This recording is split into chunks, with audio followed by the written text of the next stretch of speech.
Bertemu kembali dalam cerita dan hari ini Astro Awani mengikuti rapat perkembangan di Afghanistan di mana kumpulan Taliban dijangka membentuk kerajaan baharu di Afghanistan dalam masa terdekat dan kumpulan militan itu berdepan tekanan dari dalam dan luar negara supaya menampilkan pemerintahan yang berbeza serta lebih bertoleransi terutama berhubung hak wanita. Menurut dua sumber Taliban kepada agensi berita AFP, pengumuman tentang pentadbiran baharu Taliban dijangka dibuat hari ini dan sejak beberapa hari lepas kita melihat Taliban bersiap sedia untuk mengambil alih tampuk kepimpinan negara itu dan negara-negara barat pada masa yang sama kita lihat ketika ini masih mengambil pendekatan untuk tunggu dan lihat, wait and see bentuk kerajaan yang dibangunkan Taliban dan ini juga senada dengan kenyataan yang dibuat Menteri Luar Datuk Saifuddin Abdullah bahawa Malaysia tidak akan tergesa-gesa untuk membuat sebarang keputusan berkaitan pengiktirafan terhadap Taliban dan Malaysia masih lagi mengikuti rapat apa yang sedang dan akan berlaku kerana katanya perkembangan di Afghanistan begitu dinamik. Adakah wajar untuk masyarakat dunia mengambil posisi ini untuk wait and see, tunggu dan lihat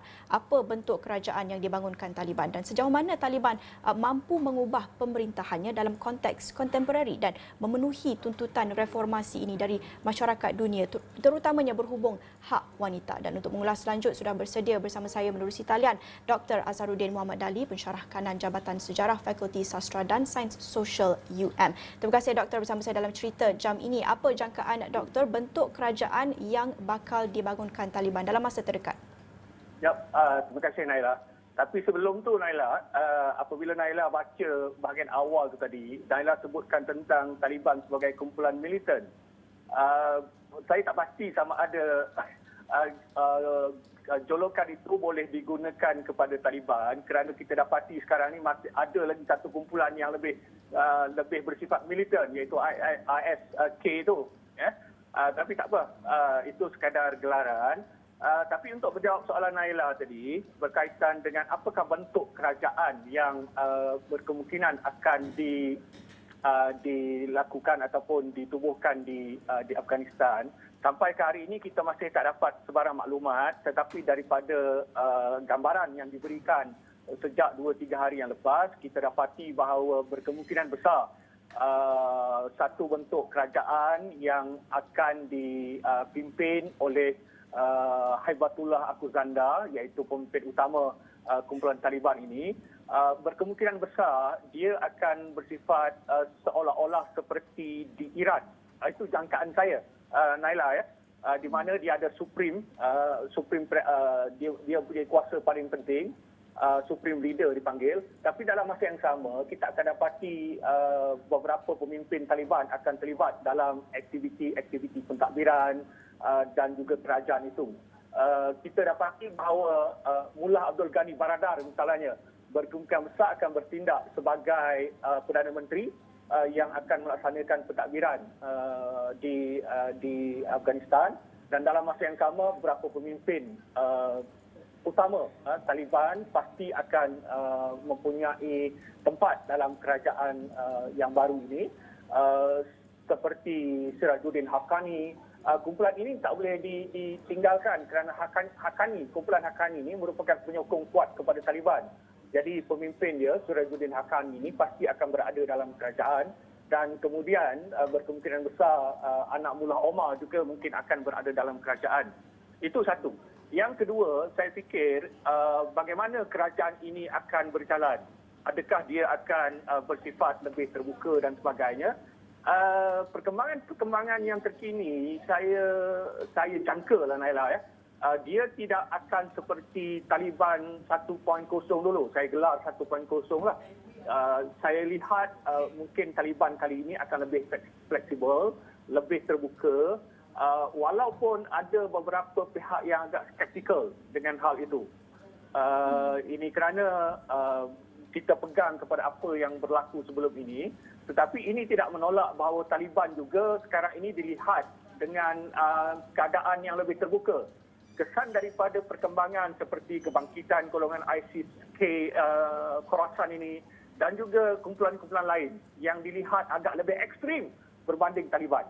Jadi ini yang saya fikirkan Naila untuk setakat ini. Dr. Azharuddin agak optimis dengan pembentukan kerajaan dengan Taliban 2.0 ini yang dilihat Ya. agak berbeza daripada Taliban yang dahulu. Adakah terlalu awal untuk kita menilai kepimpinan ataupun pemerintahan Taliban ini? Kita tahu kerajaan masih lagi belum dibentuk, tetapi hari-hari awal penguasaan Taliban di Kabul itu sudah pun jelas, situasi di lapangan terbang Kabul itu sudah jelas untuk kita lihat, dan juga posisi yang diambil kebanyakan negara termasuklah Malaysia sekarang ini. Wait and see, tunggu dan lihat. Wajar atau tidak? Saya fikir optimis dalam erti kata Taliban merupakan sebuah organisasi yang saya fikir mempunyai pengalaman. Ya.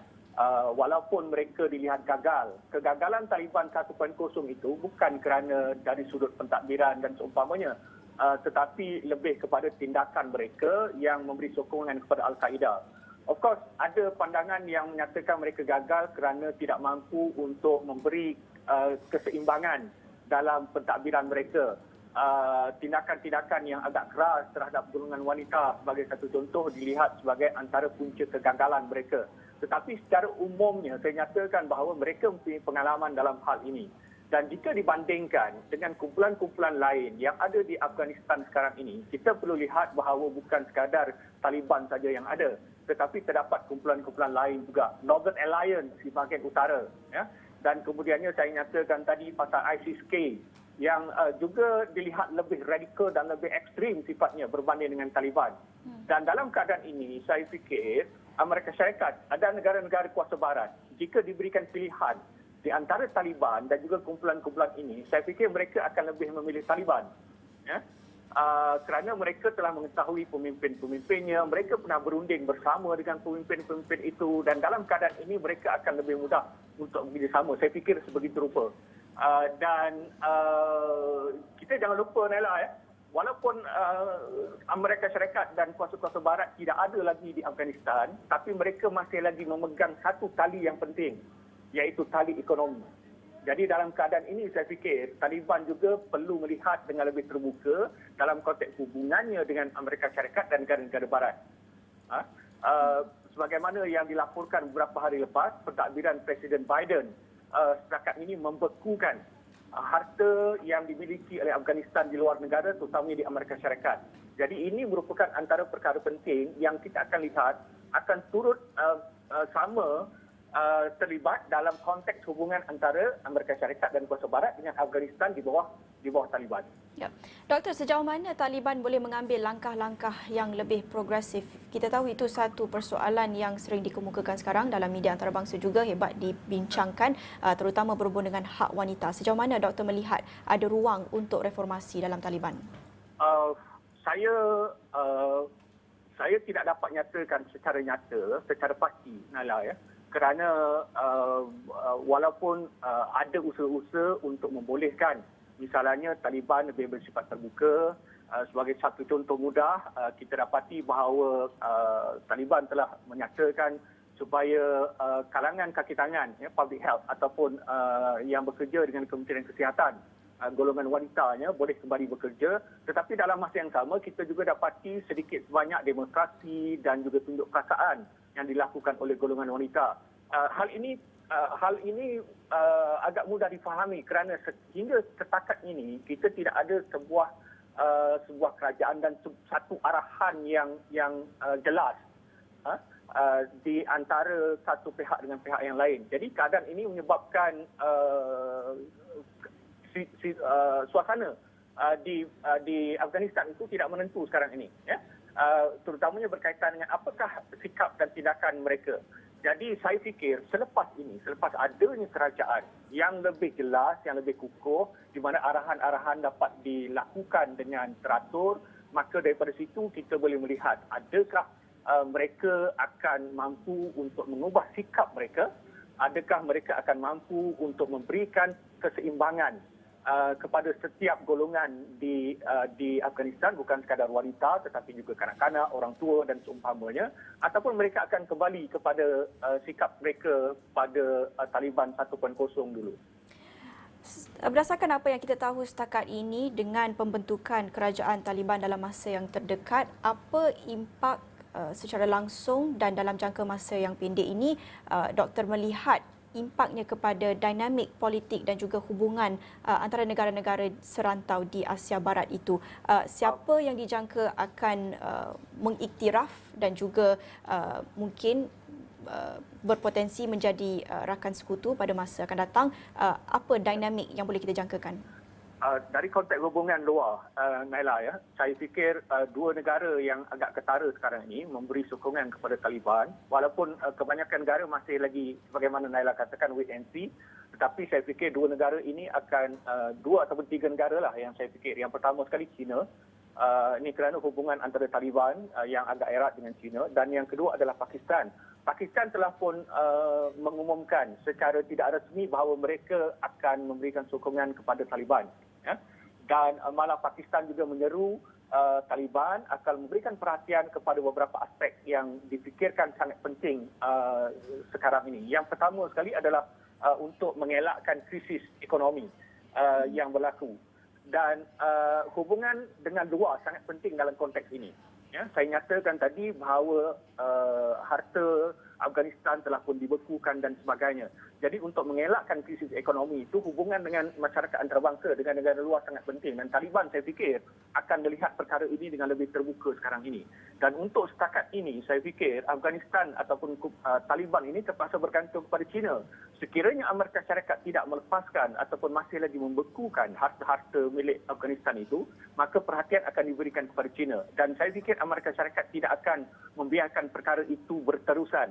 Ini kerana nanti pergantungan antara Taliban dan juga China itu akan berlanjutan dan China akan mengaut keuntungan yang besar. Jadi hal ini juga dari konteks strategiknya akan difikirkan oleh Afghanistan. Dan Pakistan pasti akan memberikan ruang yang besar kerana hubungan yang erat antara Pakistan dengan Taliban sebelum ini. Dan satu lagi negara yang saya fikir akan memberikan sokongan ataupun tidak akan memberikan masalah kepada Taliban adalah Rusia. Ya? Jadi ketiga-tiga negara ini mungkin antara negara yang terawal nanti akan mengiktiraf kedudukan kerajaan yang akan ditubuhkan oleh Taliban ini, Naila. Baik, terima kasih. Itu tadi Dr. Azharuddin Muhammad Dali, pensyarah kanan Jabatan Sejarah Fakulti Sastra dan Sains Sosial UM, mengulas mengenai pembentukan kerajaan Taliban yang dijangka dalam masa terdekat. Dan perkembangan lanjut kami bawakan dalam buletin berikutnya dan juga di astroawani.com. Dan itu sahaja masa kita ada dalam cerita jam ini bersama saya Nala Huda. Salam hormat.